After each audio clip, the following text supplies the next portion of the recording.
ଜୟ ଜଗନ୍ନାଥ ସାୟନା ଓଡ଼ିଆ ଟେକ୍କୁ ଆପଣମାନଙ୍କୁ ସ୍ୱାଗତ। ଦର୍ଶକ ବନ୍ଧୁ, ବର୍ତ୍ତମାନ ଜେନେରାଲ ଇଲେକ୍ସନ ପୂର୍ବରୁ କେନ୍ଦ୍ର ସରକାରଙ୍କ ବହୁତ ବଡ଼ ଘୋଷଣା ବର୍ତ୍ତମାନ ଆରମ୍ଭ କଲେ ନୂଆ ଯୋଜନା।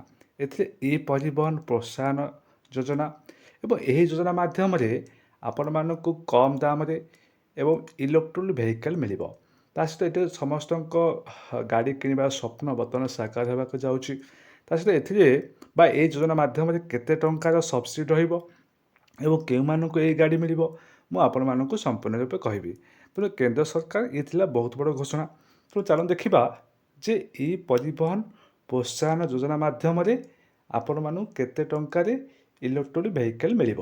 ଦେଖନ୍ତୁ, ଯଦି ଆପଣମାନେ ଇଲେକ୍ଟ୍ରିକ୍ ଭେହିକାଲ କିଣିବାକୁ ଚାହୁଁଛନ୍ତି ତାହେଲେ ଇ ପରିବହନ ପ୍ରୋତ୍ସାହନ ଯୋଜନାରେ ଆପଣମାନେ କିଣନ୍ତୁ ବା EMPS ଯୋଜନା ମାଧ୍ୟମରେ ଆପଣମାନେ ଗାଡ଼ି କିଣନ୍ତୁ, ଆପଣମାନଙ୍କୁ କମ୍ ଦାମରେ ମିଳିବ।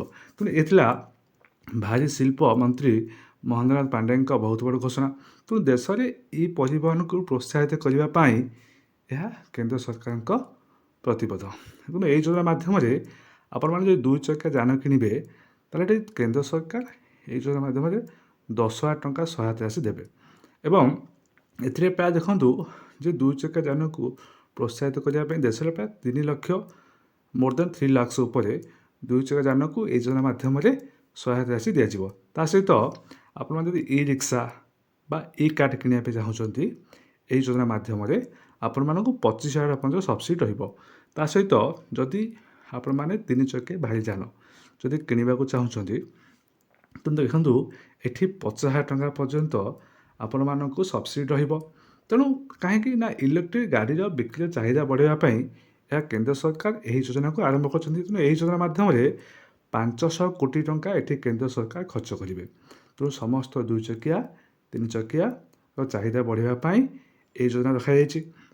ତେଣୁ ଏଠିରେ ଦେଖନ୍ତୁ ଏହି ଯୋଜନା ବର୍ତ୍ତମାନ ଏପ୍ରିଲ ମାସଠାରୁ ଆରମ୍ଭ ହେବ। ଆପଣ ଏପ୍ରିଲ 1 ତାରିଖରୁ ଆପଣମାନେ ଏହି ଯୋଜନାକୁ ଆବେଦନ କରିକି ଏହି ଯୋଜନା ମାଧ୍ୟମରେ ଆପଣମାନେ ଇଲେକ୍ଟ୍ରିକ୍ ଭେହିକାଲ କିଣିପାରିବେ। ତେଣୁ ଆପଣ ଦେଖନ୍ତୁ, ମୁଁ କହୁଛି ଯଦି ଏହି ଭେହିକାଲ ବା ଏହି ସ୍କିମ୍ର ନାଁ ରହିଛି ଯେ ଇଲେକ୍ଟ୍ରିକ୍ ମୋବିଲିଟି ପ୍ରମୋସନ୍ ସ୍କିମ୍। ଦେଖନ୍ତୁ ଏଠି ଦେଇଛି ସମ୍ପୂର୍ଣ୍ଣ ବିବରଣୀ ଯେ ଇଲେକ୍ଟ୍ରିକ୍ 2 ହ୍ୱିଲର୍ସ ପାଇଁ 10,000 ଟଙ୍କା, ଇଲେକ୍ଟ୍ରିକ୍ 3 ହ୍ୱିଲର୍ ପାଇଁ 25,000 ଟଙ୍କା, ଇଲେକ୍ଟ୍ରିକ୍ ଇ ରିକ୍ସା ପାଇଁ 25,000 ଟଙ୍କା ଓ ଲାର୍ଜ ଇଲେକ୍ଟ୍ରିକ୍ ବା ଭାରୀ ଯାନ ପାଇଁ ରହିଛି ଏଠି 50,000 ଟଙ୍କା ପାଇଁ ସବସିଡ଼ି ରହିବ। ତେଣୁ ସମସ୍ତେ ଏହି ଯୋଜନା ମାଧ୍ୟମରେ ଗାଡ଼ି କିଣନ୍ତୁ। ତେଣୁ ଆପଣମାନଙ୍କୁ କମ୍ ଦାମରେ ଏହି ଯୋଜନା ମାଧ୍ୟମରେ ଗାଡ଼ି କିଣିପାରିବେ। ତେଣୁ ଯଦି ଭିଡ଼ିଓଟିକୁ ଆପଣମାନଙ୍କୁ ଭଲ ଲାଗିଥିବ ଲାଇକ୍ ସବସ୍କ୍ରାଇବ୍ ନିଶ୍ଚୟ କରନ୍ତୁ।